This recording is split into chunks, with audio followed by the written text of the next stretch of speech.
हमारे बीच में आदरणीय रूप नारायण एक्का, राज्य प्रचारक बामसेप एवं भारत मुक्ति मोर्चा छत्तीसगढ़। सर, आपके सामने एक सवाल है सर। छत्तीसगढ़ के दुर्ग में 2 ननों को धर्मांतरण और मानव तस्करी का आरोप लगाकर एफआईआर कर जेल भेज दिया गया था की मदद कर रही है, इसमें क्या कहना चाहेंगे सर? ये तो पूरी तरह से जो आरोप है बेबुनियाद आरोप है, क्योंकि जिस हिसाब से बीजेपी आरोप लगा रही है कि पूरे के पूरे राजनीतिक पार्टियां समर्थन में आ गई, तो मैं कहना चाहता हूँ आम आदमी पार्टी का इसमें क्या रोल है ना? पहली बात। दूसरी जी। बात है तृणमूल कांग्रेस का क्या रोल है, उसके बाद में फिर भारतीय ट्राइबल पार्टी का क्या रोल है, बहुजन मुक्ति पार्टी का क्या रोल है।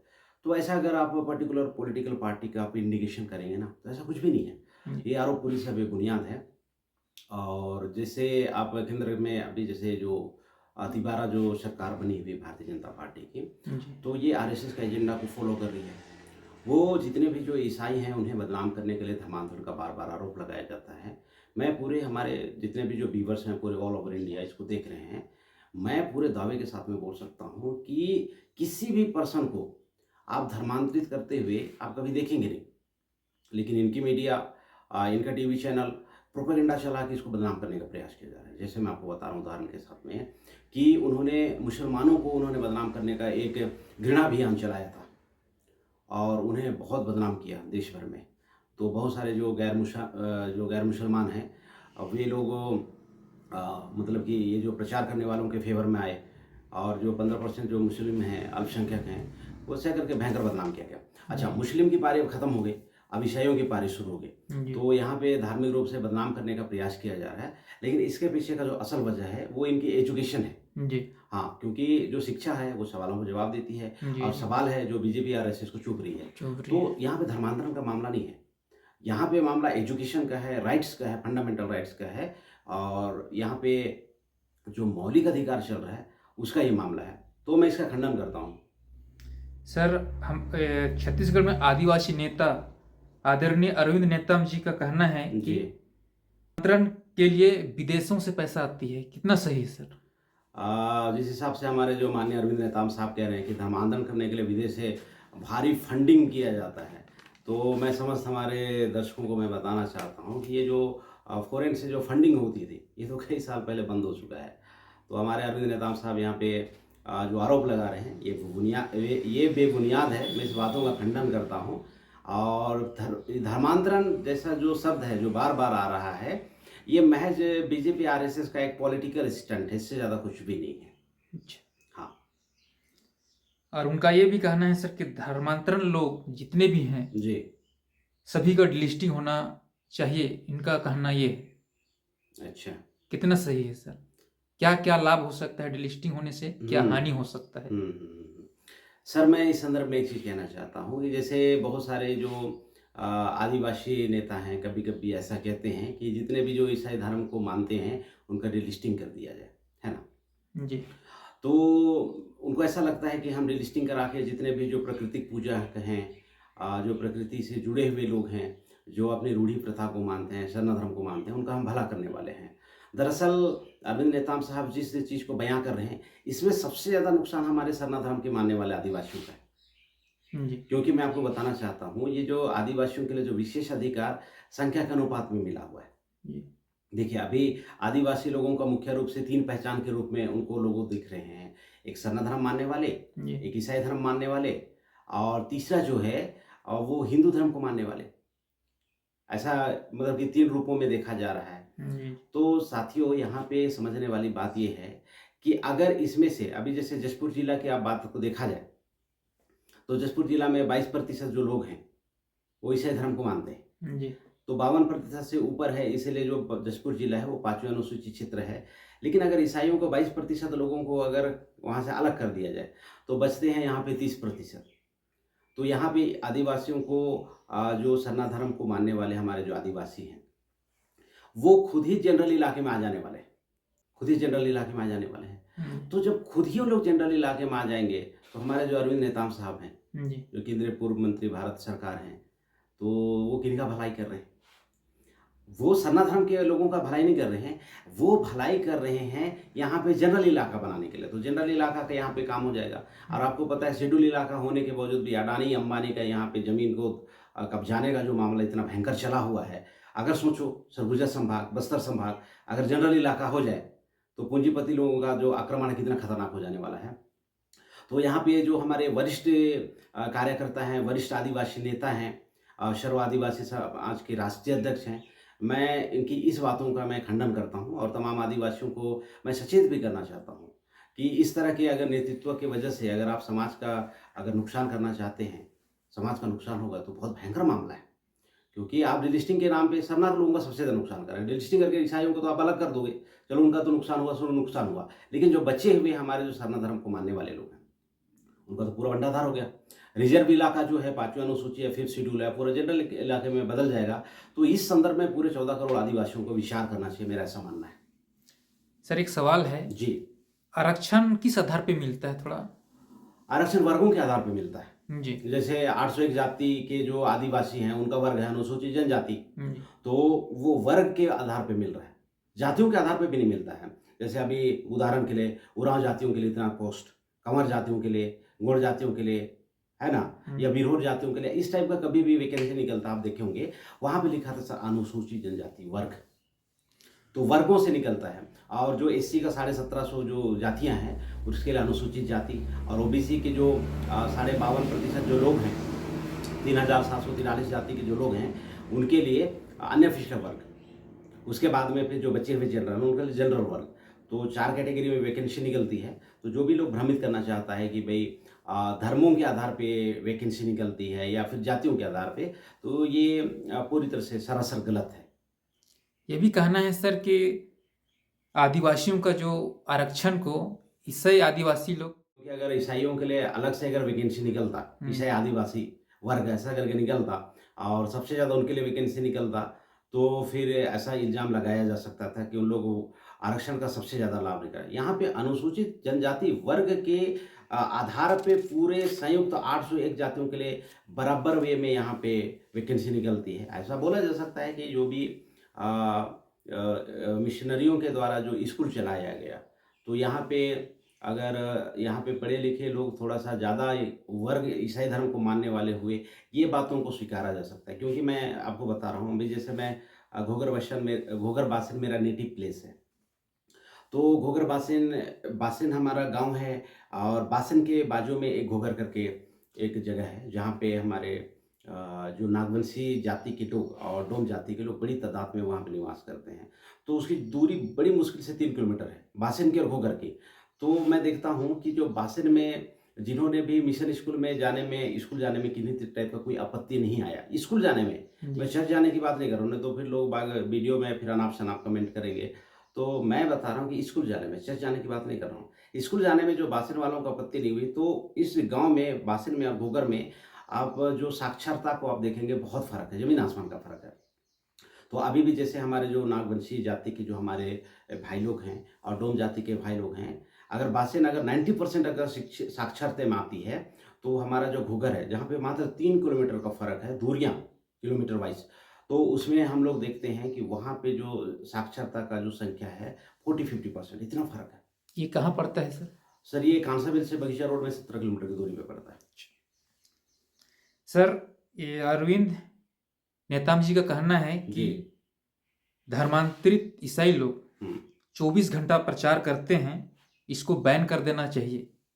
इसके संदर्भ में क्या कहना चाहिए? माननीय मंत्री साहब का जो आरोप है बेबुनियाद है, क्योंकि 24 घंटा तो कोई करता ही नहीं है। स्वाभाविक सी बात है कि आदमी 12 घंटा तो नींद लेता ही लेता है, तो 24 घंटा करना तो भयंकर अतिशयोक्तिपूर्ण है। और जबकि यहाँ पे ईसाइयों के ऊपर में अनावश्यक रूप से इल्ज़ाम है, अनावश्यक रूप से इल्ज़ाम है। अभी देखिए मैं आपको बता रहा हूँ, मैं किसी धर्म की आलोचना नहीं करना चाहता मैं, और मेरा ये विभाग भी नहीं है कि मैं आलोचना करूँ। देखिए मैं राज्य प्रचारक हूँ, मैं हमारे कॉन्स्टिट्यूशनल मुद्दे को लेके, हमारा जो सोशल राइट्स हैं और हमारे जो वर्गों का जो मूल निवासियों का जो मतलब कि जो कॉन्स्टिट्यूशन राइट है, सोशल राइट्स है, उसके ऊपर में मेरा ज़्यादा काम होता है। लेकिन जैसे सवाल आ रहा है तो मैं ये कहना चाहूँगा मैं, अभी देखिए अर्ली मॉर्निंग जो मंदिरों के ऊपर में जो गाना बजते हैं, जो प्रचार प्रसार होता है, वो क्या है? वो पूरे सप्ताह का सप्ताह 365 दिन होते ही रहता है ना? तो वो क्या है अगर ऐसा बोला जाए तो?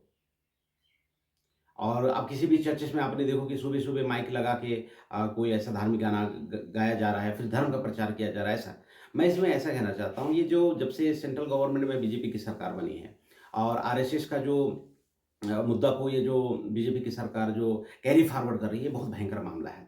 यहाँ पे अनावश्यक रूप से ये जो धार्मिक मुद्दा को यहाँ पे लाके आर्टिफ़िशियल तरीके से लोगों में द्वेष की भावना पैदा किया जा रहा है, मतलब कि सांप्रदायिक दंगे के लिए तैयार किया जा रहा है लोगों को। तो मैं इसका खंडन करता हूँ साहब कि ईसाई लोग 24 घंटा प्रचार करता है। 24 घंटा में तो 8 घंटा वो सोता है, 7 घंटा, 8 घंटा। तो सोते समय भी प्रचार-प्रसार कर रहा है, तो मतलब कि आरोप लगाने की जो मात्रा है कितना भयंकर है, कि मतलब सोते वक़्त आदमी आदमी 6 घंटा, 7 घंटा आराम करता है, सोता है, उस वक़्त में भी आरोप लग रहा है। तो ऐसा भी नहीं है, मॉर्निंग के समय भी प्रचार-प्रसार नहीं करते हैं। हाँ, जैसे उनका संडे है, चर्च का दिन, संडे को चर्च ज़रूर जाते हैं और कभी उनका जैसे प्रेयर कोई सभा हुआ तो उसमें प्रेयर करते हैं या फिर ऐसा। तो इसका मतलब ऐसा नहीं 365 दिन धड़ल्ले से जी। मैं पूरे पूरे देशवासियों के सामने इस बात को रख रहा हूँ कि पूरा 365 दिन सभा आयोजन कभी भी नहीं होता है। जो भी पादरी होता है, पास्टर्स होते हैं, देखने को मिलता है गाँव देहात में। आप गैर क्रिश्चियन हैं तब भी आप देखें कि आपके बस्ती में रोज़ाना पर डे आज हुआ, कल हुआ, Monday, Tuesday, Wednesday, Thursday, Friday, Saturday, Sunday ऐसा लगातार कार्यक्रम आपके बस्ती के आजू-बाजू में भी नहीं होता होगा। तो मतलब कि मैं कहना चाहता हूँ भाई कि लोगों से थोड़ा-मोड़ा ईर्ष्या कर ले, थोड़ा-मोड़ा घृणा कर लो चलता है, लेकिन एकदम लिमिट से बाहर वो भी हमारे मतलब कि प्रदेश के जो बड़े नामी-गिरामी लोग तो ये तो बहुत भयंकर मामला है, बहुत भयंकर मामला है। हाँ, और बीजापुर के पूर्व विधायक जी, राजा राम तोड़ेम हाँ, का कहना है कि हाँ, आदिवासी लोग प्राकृतिक पूजक हैं। जी। ईसाई लोग रीति रिवाज को नष्ट करने का काम और षड्यंत्र कर रहे हैं। इसमें क्या कहना है?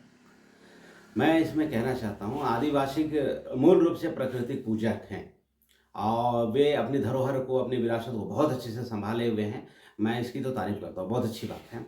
लेकिन ईसाई लोग उनका रीति-रिवाज और रहन-सहन को तबाह कर रहे हैं, ये बात पूरी तरह से गलत है, मैं इसका खंडन करता हूँ। आप किसी भी ईसाई धर्म को मानने वाले को, सरना धर्म के मानने वाले बस्ती में जाके आप इस विचारधारा को मत मानो, इस संस्कृति को मत मानो, इस टाइप का तो आपने कभी ऐसा कोई एक्टिविटी देखा ही नहीं है।